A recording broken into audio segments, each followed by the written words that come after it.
Hello, everyone, and welcome to a first here at the Golden Silent Films podcast.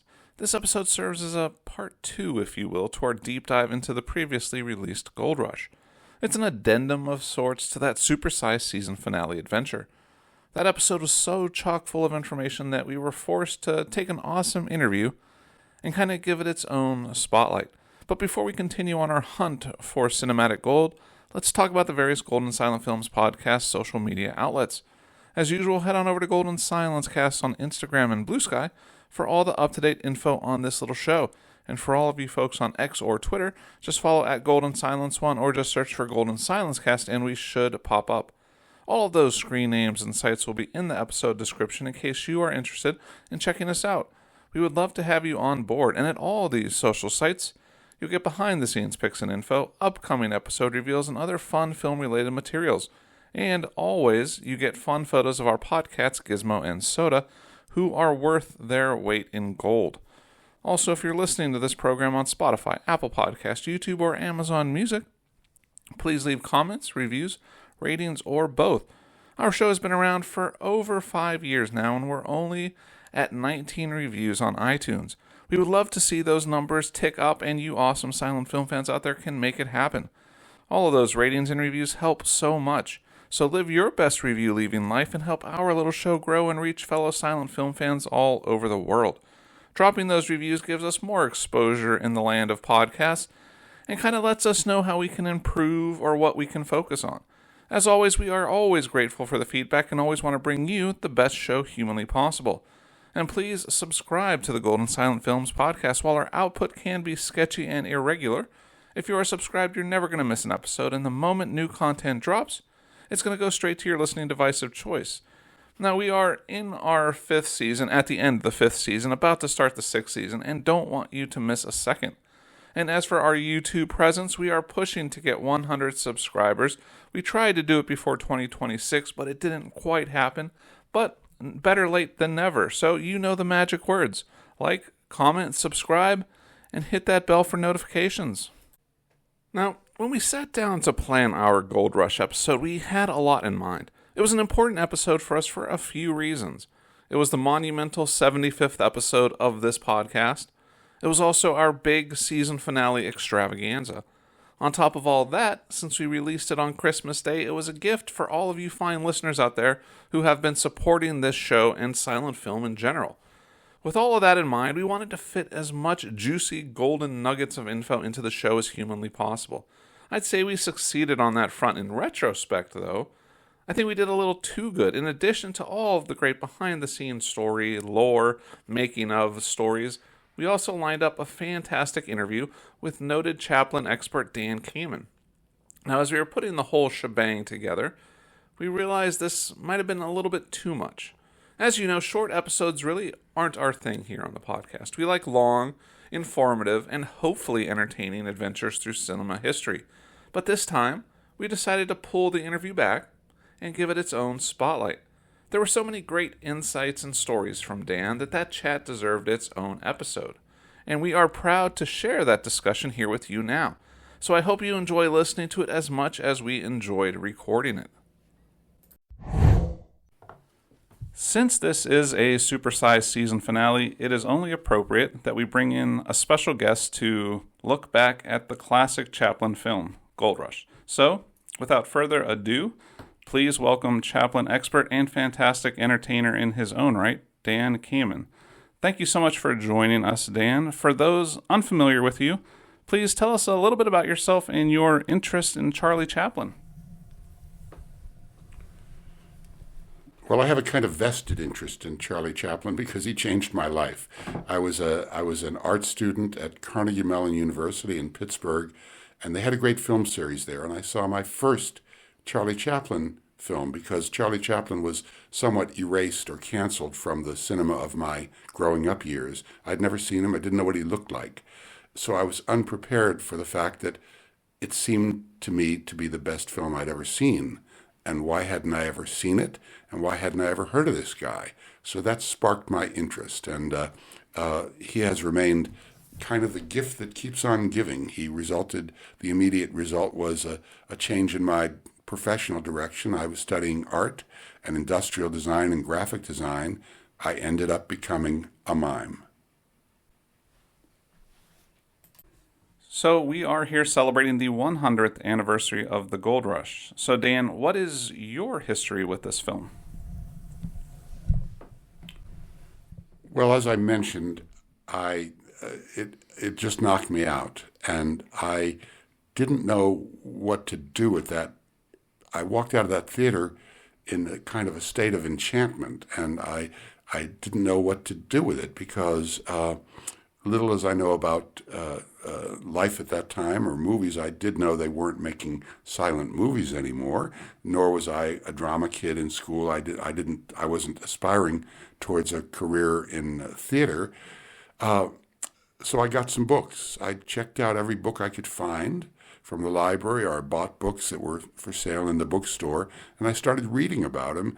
And I noticed that there were the books about him seemed to gravitate towards the more lurid and dramatic aspects of his life. He got into a lot of trouble because of his romantic life, and he got into a lot of trouble because of his political beliefs, which put him in the crosshairs of the McCarthy-era politicians. This was all interesting to find out. He left the country in a sort of cloud, under a cloud in the early 50s. But it wasn't telling me what I wanted to know, which is what was the secret of the power that film had over me. And there were critical books that talked about his films, but they still weren't telling me what I wanted to know. And to explain what I mean by that, as a kid, another movie made quite an impact on me. It was a movie starring Tony Curtis and Janet Leigh about the magician Houdini. And when I saw that film was knocked out by it as a very young kid, I could do something about it because I could go to the library and check out books about how to do magic. And I, in fact, became a kid magician. And eventually I found mentors and other kids who were doing magic that I could learn from and learn with. And it was the first thing I did to make a living, because I was actually earning money doing shows at birthday parties and Cub Scout troop gatherings and other kinds of events. Got quite commercial about it. I printed a business card when I was 14, magic for all occasions. Didn't think of that as a career path, though. And I didn't think certainly of seeing the Gold Rush as a career path. I went to college. I was going to be an educated person doing some kind of, I thought I'd be a madman kind of ad agency guy. Ad agencies, as you remember, were quite glamorized in movies of the 60s and 70s starring Jack Lemmon or Cary Grant in North by Northwest. He's an ad man, a madman, as it were. But that movie just was so compelling to me that first I delved into books.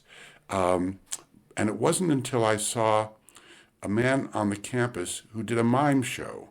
And I grew up watching mime on television in the form of they wouldn't have called it mime, they would have called it pantomime, silent skits by Jackie Gleason and Red Skelton and Sid Caesar, which were a large part of the variety comedy shows of that era. But this was something different because the entire movie was silent. And then I saw this man who did a show without talking, about a 45-minute show, and he didn't say a word. And not only that, he didn't use any props. All the props that he needed, if he was in a story about a room closing in on him, he became the room closing in. He showed an incredible illusion of the walls seeming vividly alive, or pulling a rope, flying a kite. He did a story about a trial in which he played every character in the trial by switching roles silently and visually, just morphing, as we would say now, into one character after another. And I realized, a light bulb went off in my head. I realized this is where silent movies have gone. They're not being done in the movie theater. They're being done by these people like this strange guy who wore white tights and white makeup on his face, kind of like a clown, but not a clown. No nose, just makeup that exaggerated the features. Much like silent movie actors, if you look at their faces, they're often painted whiter than actors would use today. You can see the rouge on their cheeks or the on their lips. And that was partially to make them visible in black and white, low-res cinema. So I simply started hounding this man. His name was Jewel Walker, and I wanted to know the secret of those incredible optical illusions. It put my two fascinations with silent movie acting of Charlie Chaplin and magic, a la Houdini, together. And again, not a career path, but it became one because I started, after I learned some of the language of how to do those sorts of illusions, I started getting ideas of characters that I might play, even though I'd never played a character other than being a magician character when I did my magic shows. But then when I started getting my own character ideas and ideas about stories to put them in, because a man pulling a rope is not a story. You have to find a development. Who's the man? Why is it? Who's at the other end? All those questions have to be answered in the same way that you go to your keyboard or pick up a pen on a piece of paper. Those of you who still recognize what those things are even anymore, you knowing words doesn't help you write a short story. It gives you the means to write it, but it doesn't write it. You still have to come up with the who, where, when questions. And once I started doing that, I had no idea whether the language I was speaking in would translate to anybody, whether anybody could decipher what is a strange silent language. And so I had to start finding an audience, as I did with magic. And so that was the journey that the Gold Rush led me on very directly. Once I got my first taste, one of my first shows was at a mental hospital here in Pittsburgh, where I live still. And about 20 seconds into my show, somebody shouted from the audience, "Hey, he's crazier than we are." And, I don't know if it actually cracked me up on stage. It might have. But I liked that response. And I liked the fact that what I was doing, they were getting. Because it is a crazy thing. It's all actors are crazy. They're pretending to be, they're lying. They're pretending to be somebody they're not, somewhere they're not. And if you look at a movie set, it doesn't look anything like what you're seeing in the movie. You can see it's just a fabricated thing, and right out of camera range, it stops. The illusion stops. You're seeing the structural supports behind the flats and so on. And so that's what started me on my own personal journey towards becoming a professional entertainer instead of an industrial designer. In this episode, I've spent a lot of time talking about Georgia Hale. Now, Georgia and Charlie have such great chemistry in this movie. What to you stands out about this pairing as it appears in the film? Well, there's a little history. You might have already gone into it earlier. I wasn't listening to the first part of your episode because you haven't recorded that at the time of our recording. Charlie, like me, he hadn't really made up his own stories when he first started performing on the stage. He had a lot of stage experience, but he was a performer. People told him what to do, told him what to say, told him how to move, and he was in companies, and he became first a dancer. He was in an acting company doing the very first stage version of Sherlock Holmes. He was an all-round performer, and the last 7 or 8 years of his youth and stage life, he was with, among other companies, with the sort of the Lorne Michaels of the age, sort of a man who ran a fabulously successful comedy company named Fred Carno. And with Fred Carno's company, Charlie came to the United States in 1910 as the head, the leading actor in one of the Carno companies. And they toured America and the United States, America and Canada, for 4 years, going back and forth, crisscrossing the country, performing in vaudeville circuits. And Charlie did about 4 or 5 different Fred Carno stories, almost all of them in which he would play a drunken man, really drunk, having various misadventures, such as watching a vaudeville show, which was a stage within the stage, and the box seats where he was sitting with other performers would be on the stage, and he would heckle everybody and end up, mixing it up and getting into trouble and falling out of the box.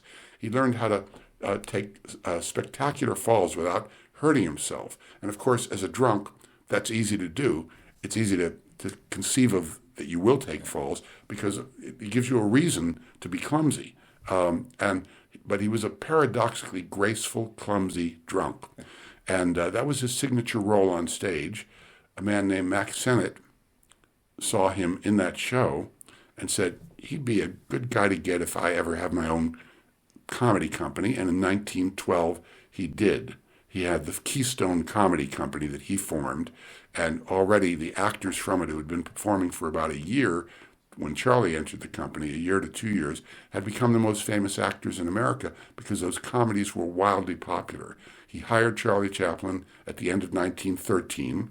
Chaplin went from the stage to Hollywood, and he stayed there for the rest of his American career, basically, starting in late 1913. At the Keystone Company, he played many different roles with many different casts, including the premier, the Lucille Ball of the silent era, whose name was Mabel Normand. So he played more films with her as a leading lady than anyone else because they had become quickly the two biggest stars. The second year he made films, he was independent. He had become so popular that he could demand an outrageous salary. His salary went up about tenfold, and he could pick his own cast. And he was writing and directing all his own films. And he picked one woman for the second film that he made, and made every film from 1915 through 1923 with her as a leading lady. This was an extraordinary thing. It was like the pairing of Fred Astaire and Ginger Rogers, or Tom Hanks paired often with Meg Ryan, but they didn't make that many movies together, maybe 2 or 3. He made dozens of movies with Edna Purviance.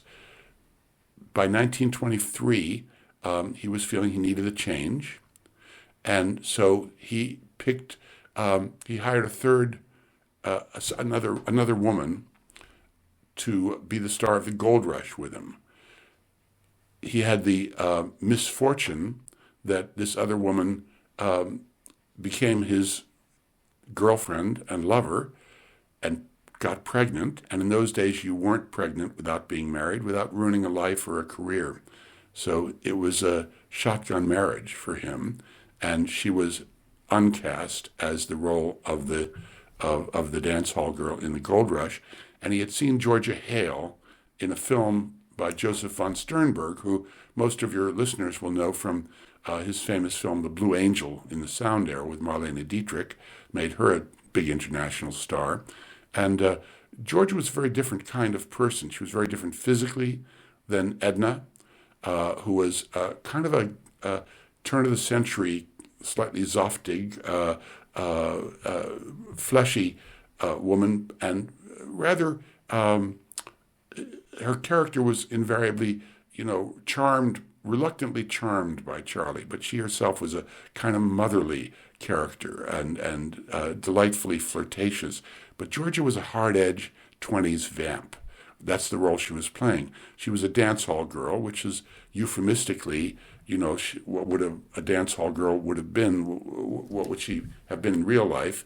That's part of the Western myth, of course, is that there's Miss Kitty, and we don't think of Miss Kitty as a prostitute, but in reality, they weren't coming in just to see her sing. Presumably, the real-life counterparts. She was part of the rough-hewn life of a frontier gold rush town. Chaplin really used that role to great advantage in the Gold Rush, in that he often had to woo Edna. That was the subplot or the main plot of many of their films together. But with Georgia, she quite believably rejects him. She doesn't see him. She's on the higher echelon of the Gold Rush society. And the big spenders come in. Her boyfriend Jack, the ladies' man, has always got surrounded by girls, but he likes Georgia best, and she kind of puts him off because she's the most beautiful of the girls, or most appealing. We're given to see that as in the way people are reacting to her. So Charlie comes in to the Gold Rush saloon, in the Monte Carlo saloon, the ironically named Monte Carlo dance hall. and sees Georgia literally from afar. He sees her, the great shot of him standing in the saloon as everybody goes to dance, and he's standing silhouetted on the perimeter facing the camera, his back to the camera. And it's one of the most powerful scenes he ever shot. Just a great image of a person who is alone in a crowd. He's a stranger there, and he doesn't have the means to buy a drink. He hasn't been successful on the gold fields. So he's literally on the outside looking in. And when it gives him a way to stage a romance, unlike his flirty romances with Edna, he's just paralyzed in her presence. This really didn't happen with Edna very much. A little bit, some of the films. But here he really becomes a different kind of person than he had played in most films. He's usually quite rascally. Here he's literally powerless in her presence, and that gives her all the power. And so she teases him and flirts with him and toys with him in quite a cruel way, which he can't see because he's so smitten. And it adds a very different flavor to the Gold Rush than any other film he'd ever made. He is very endearingly and universally relatable because we've all been there. Anybody who's ever gone through adolescence, survived their adolescence, knows what that feeling is, boy or girl, depending on, and continues to for many of us in our lives. So he's a universal person in a quite different way than he had become universal when he got famous. And I think that's what Georgia lent him. Now, I have mentioned earlier in the episode that this is going to be a long episode, covering quite a few aspects of the production, but I was curious as to wondering if there was anything in the film that stands out to you that kind of goes unnoticed, underappreciated, or under the radar of viewers of the Gold Rush. Well, of course, the two scenes people always talk about are the eating the shoe scene and the dance with the dinner rolls, and Chaplin resented that. He felt that no, it's if that's all they're seeing, they're not getting it. And what he was talking about is, of course, he had already started separating himself in his movies. I think starting with the Gold Rush, it was starring Charlie Chaplin, but it was written and directed by Charles Chaplin. He wanted people who would meet him and, of course, think he was that guy he played on screen, to know that no, he's the puppet master. He's not the puppet. What he singled out as something he was particularly proud of is the scene where Georgia agrees to come to New Year's Eve dinner with him after they've met in the cabin that he's cabin sitting. And when they leave, he is so overjoyed that he does this little dance across the cabin. He grabs a pillow, a feather pillow, and he punches it and waves it around and does a handstand on the bed and then turns a somersault onto the floor. He's sitting on the floor, and it looks like somebody in a snow globe. All the feathers are coming down, and it's beautiful lighting in the film, and beautiful directing, and beautiful acting. And of course, Georgia comes in, and she just freezes in the doorway. And Charlie turns his head. It's all in one shot. He turns his head and looks at her, turns back towards us, and the way he expresses his chagrin is his feet, those big shoes, twitch. And this is a great staging of a scene. Things that I've noticed more recently I've noticed something else. One of the scenes that really struck me when I first saw the Gold Rush, and I really identified with it, was the scene where he's standing and everybody's dancing on the Gold Rush floor, and on the dance floor, as it were. And George is lamenting after the dance is over to one of her girlfriends standing at the bar how she wishes she could meet somebody worthwhile. And she turns and she sees Charlie standing there looking at her. Right before that, as we see Charlie looking at her in the POV shot, what becomes a POV shot of Georgia, we see a man walk behind him and lean against the banister of the stairwell there. As the man walks in, he's about a foot taller than Charlie. He's a big, handsome guy, and he's well lit until he walks over to the banister, and then his face goes into shadow. And so Chaplin doesn't cheat.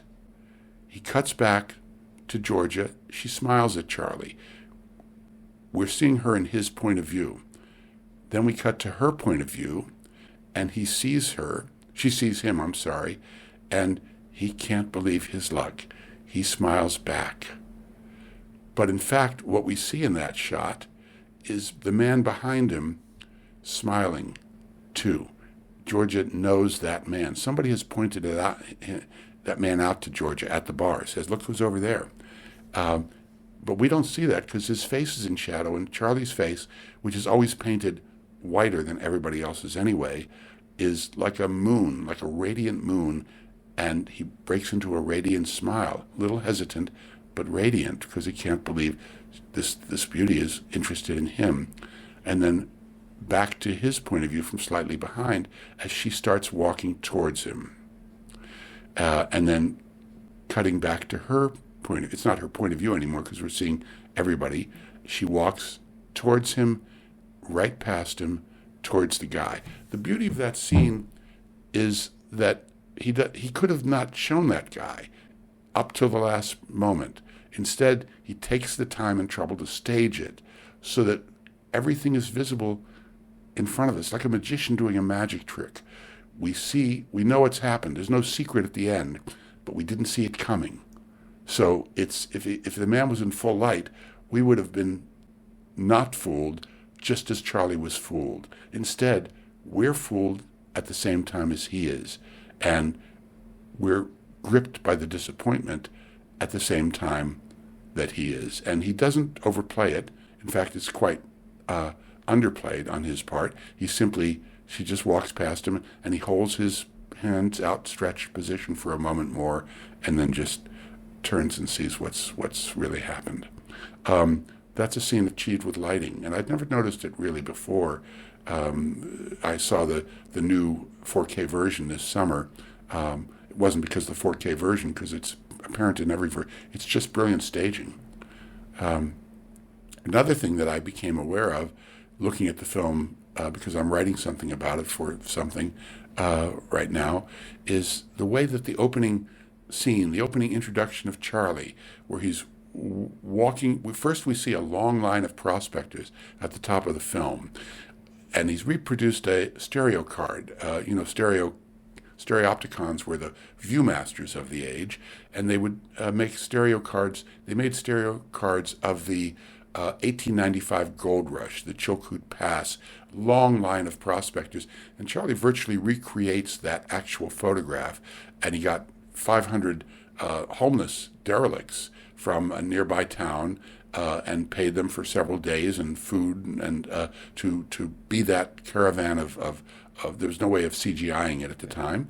And so we see the people crawling up the side of the mountain, the pass, like ants. They look like ants coming up as far as the eye can see. A spectacular shot that establishes the spectacular scale of the film. Then we see a shot is the next one the shot of Jim? We come to Jim, another prospector. We see Jim discovering his claim and hammering his claim. Here is the claim of Big Jim McLean. He's hammering it in, and then we cut to another lone prospector.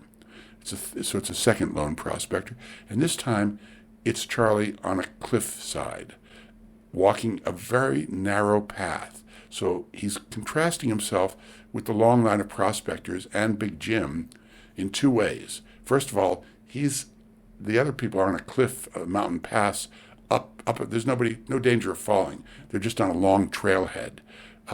He's on literally a cliff. So Charlie establishes his film right at the start, when he's introduced, as a cliffhanger film. And of course, as you remember, the film's going to end in a cliffhanger with the cabin. But he announces it right with that shot. The incongruous thing is everybody else is bundled up, including Big Jim, in these huge overcoats. Charlie's not wearing anything different than his normal street clothes that he wears in an alley in this heat of summer, wherever the nameless city slums he always finds himself in, except he's got a backpack on that has a shovel or a pick through it. So it changes the tone from serious documentary to comic.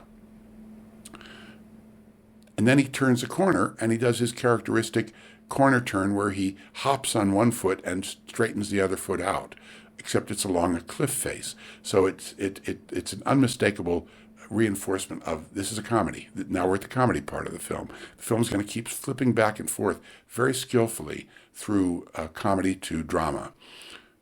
Then there's another shot as he keeps walking on his path, on the cliffside path, and a bear suddenly appears behind him.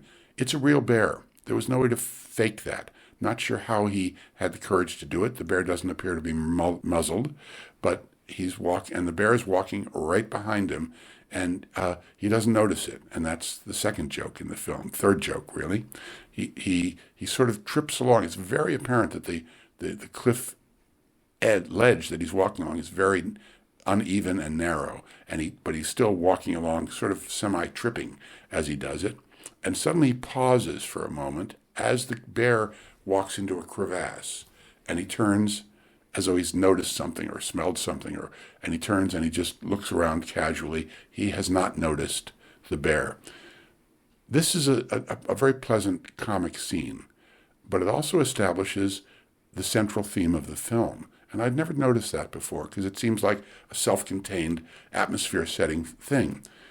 The next cut we make is to Big Jim, and he's hammered his thing, and he's hammered his claim in, and he is on one knee, and he lifts his arm up to the sky. It's a long shot of him, and there's a subtitle that says, "A mountain of gold, I'm rich," or something like that. I don't remember what it says. He's wearing a peculiarly pointed, hooded cap, and he's a kind of a rotund guy. He's got a big belly, and we're seeing him basically in silhouette. We don't see his face, and he makes the silhouette of a bellowing bear, and that is a metaphor that Chaplin would carry through the entire film.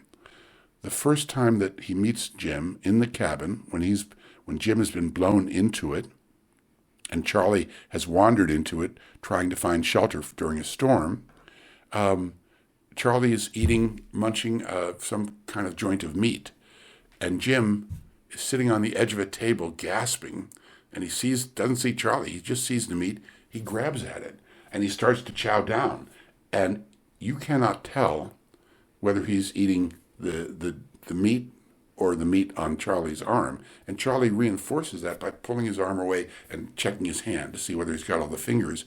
And from that moment on, Jim is going to be acting periodically, not like a human being, but like a bear.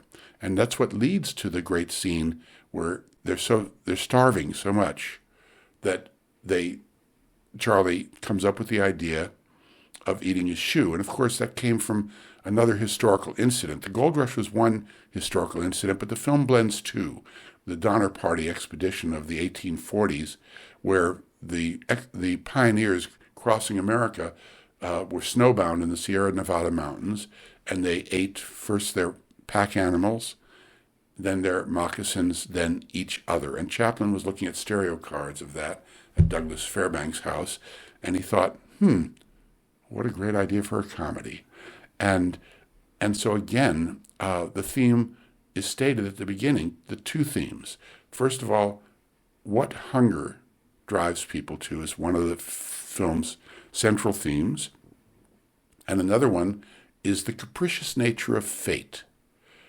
Why doesn't that bear eat him?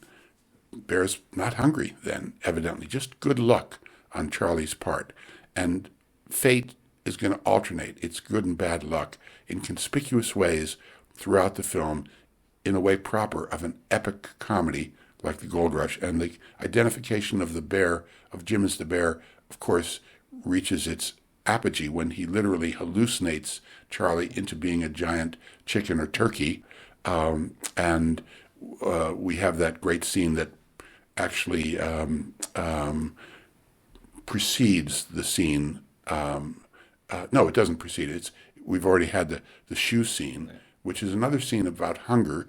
And I want to mention it goes with the theme so well because by 1925, Charlie's Shoes, even in 1915, 1916, there were songs that were being written about Charlie Chaplin because people were so fascinated with him because he was the funniest guy in the world at that time. And everybody wanted to see his movies. It's one of the things that legitimized movies as an art form for people who, in 1915, a woman by herself would not walk into a movie house.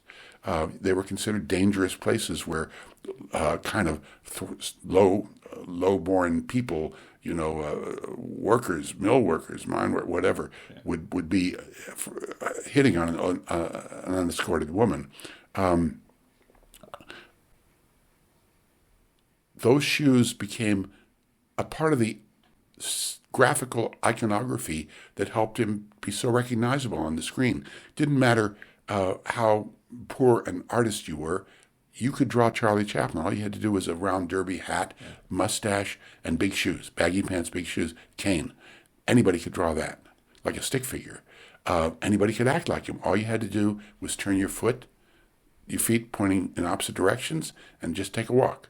Or tip your hat by going straight up instead of the normal way anybody would do it, because Chaplin found it's one of the keys of his success, that the key to it was to take the ordinary. He realized this is more silent than the silent stage he was on. There would always be noises and sounds and sometimes dialogue on those stages.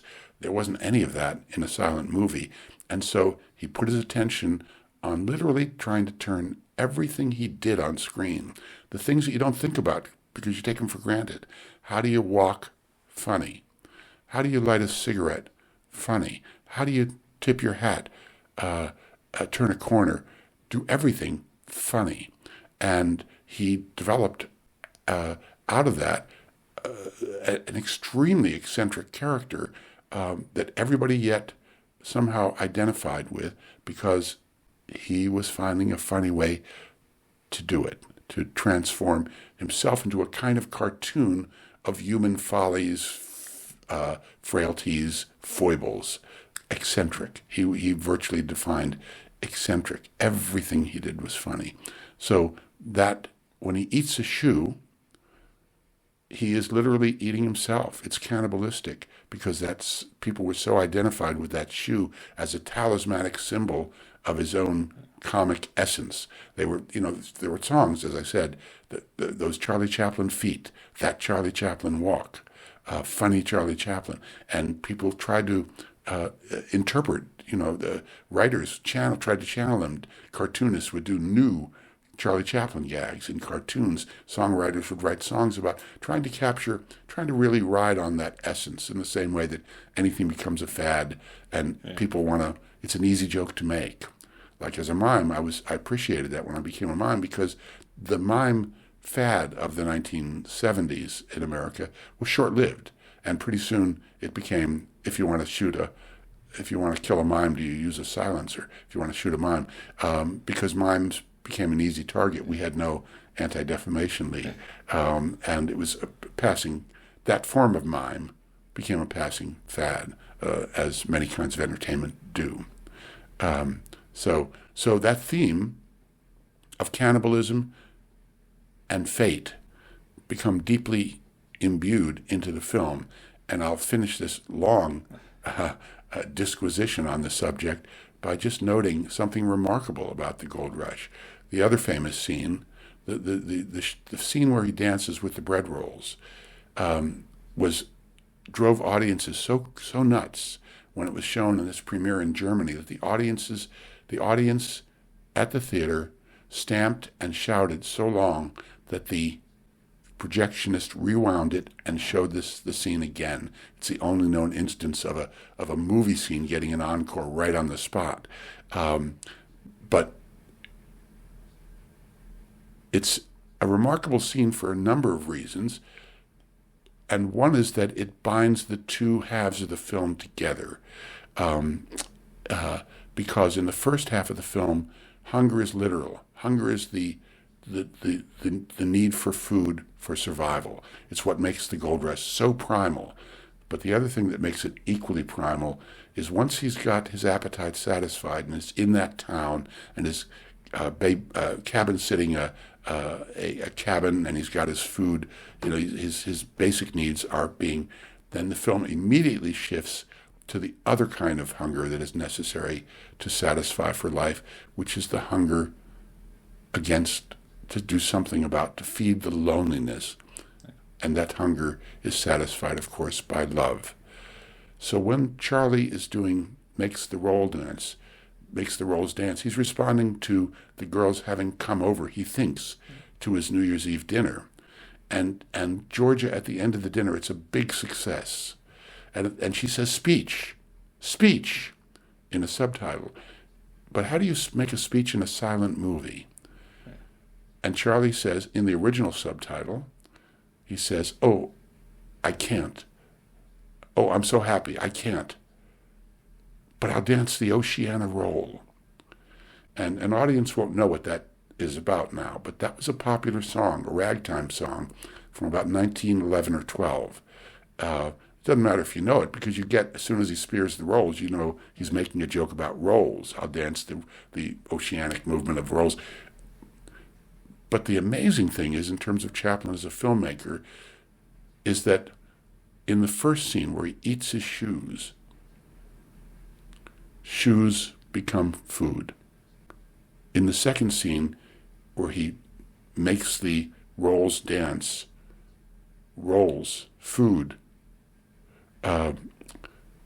becomes shoes. Did I say that right? In the first scene, shoes become food. In the second scene, food becomes shoes. Food becomes shoes. And, of course, visually, he's replicated himself in that scene because he's made a visual pun. His head is like a giant, disproportionately large head, which he has. The two forks are like spindly little legs, which he has. And compared to the forks, those are like, as long as the forks, those are disproportionately large feet that he's recreated. And then he makes this incongruous, caricatured, rather cruel puppet of himself do this amazingly graceful little dance that combines elements of a can and kind of a sliding eccentric dance. And it puts a lot of things together, but mainly it puts the two halves of the film together, the hunger for food and the hunger for love. And I think that that is a tribute to Chaplin's filmmaking and not my fanciful interpretation. I think that's just what's there. Your listeners might disagree, but if so, write your own damn book. Now, as we wrap this up, being that it is the 100th anniversary of the Gold Rush, what do you feel is the lasting impact and legacy of the Gold Rush being 100 years out from release? Well, the fact that people are still watching it a century on is a pretty good indicator that this is still speaking to people, and I think it always will. I think it's, of all the films he made, it's cutting to the gut. It's on a primal level, and he speaks the primal language of movement, and he speaks it better than anyone else in the history of cinema, I believe. And so, because he's talking about these primal hungers and literally the facts of survival in life, and he's got something to say to us, and it's hard to imagine that he isn't going to be saying it to people 500 years from now, although we won't know that. Perfect. So you said that Chaplin is the gift that keeps on giving. Can you talk a little bit more about that? How appropriate to the season. Chaplin, along with other mentors I had, really handed me my career on a silver platter. And I did something when I started having these sorts of insights from watching these films over and over and beginning to perform myself. I'm bookish, and I realized that the things I was seeing weren't in any books. So I wrote a book myself, which is an act of folly. Who was going to read a book about Charlie Chaplin's body language and the sort of thing we're talking about today? But that book opened the doors of Hollywood to me. I ended up, Robert Downey was one of the 3 people who read that book, and he got me hired to help him shape his performance as Charlie Chaplin. That would never have happened if I hadn't been galvanized on that performance. But I don't imitate Charlie Chaplin myself. I'm 6'3" and a different body. I have different fish to fry, but the fish I'm frying are definitely in a pan adjacent to what he's done. And so I had to find a way to where does a silent comedian practice their craft in a world where there are no silent films anymore? And the answer for me was I do shows where I talk, but I, for example, perform with symphony orchestras, turning them into comedy events. As they used to accompany silent films, I accompany symphonies often for children's shows where I'm doing things which accompany the classical music, straight classical, but turning it into a storyline about a symphony concert that goes wrong. So I'm adding the symphonic touch to symphony orchestras. I've written several books. I've done talks about Charlie Chaplin, but other things too. My shows are about, as I said, the things that preoccupy me. And your listeners, if they're interested, can I have a website that's just my name, dankamin.com. But they can access movies that I've been involved in and that I've been behind the scenes and also played occasionally out front roles in, and watch for my performances in your area. I do shows still. I'm primarily a stage creature, and I enjoy still the life of a sort of modern day vaudeville performer. And I hope to meet your viewers wherever they live and work. And it's so nice to have talked to you today, Stuart, about one of our favorite films and one of our favorite topics, the Gold Rush and Charlie Chaplin. Thank you for having me. Thank you again, Dan, so much. It was awesome talking to you, and it was an honor and a pleasure to have you sharing your knowledge and experience here on the Golden Silent Films podcast as a major snowstorm rages outside. Thank you again. So, with that special interview edition of the podcast wrapped up, we want to thank you for spending your valuable holiday podcast listening time with us. Again, a huge thank you goes out to the always awesome Dan Kamin, who added so much to this episode. He is a wealth of information, and we were incredibly honored that he shared that great knowledge with all of us. We will have info about him and his book in the episode description. On that note, if you have forgotten, we are on Instagram, Bluesky, and Twitter. Let us know what you thought of this episode.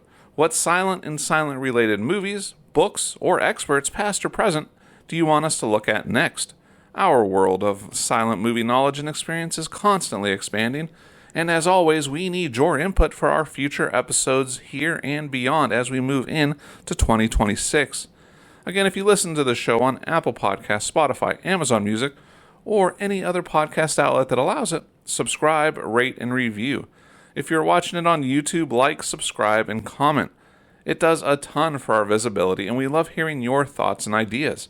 So, please subscribe to our various shows and channels, and spread the word to other cool folks who can listen to the show as well.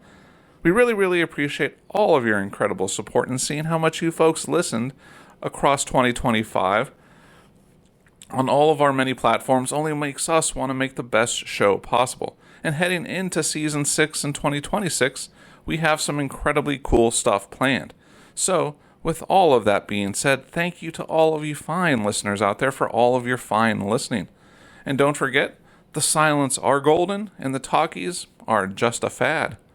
And follow Dan Kamin and read his books.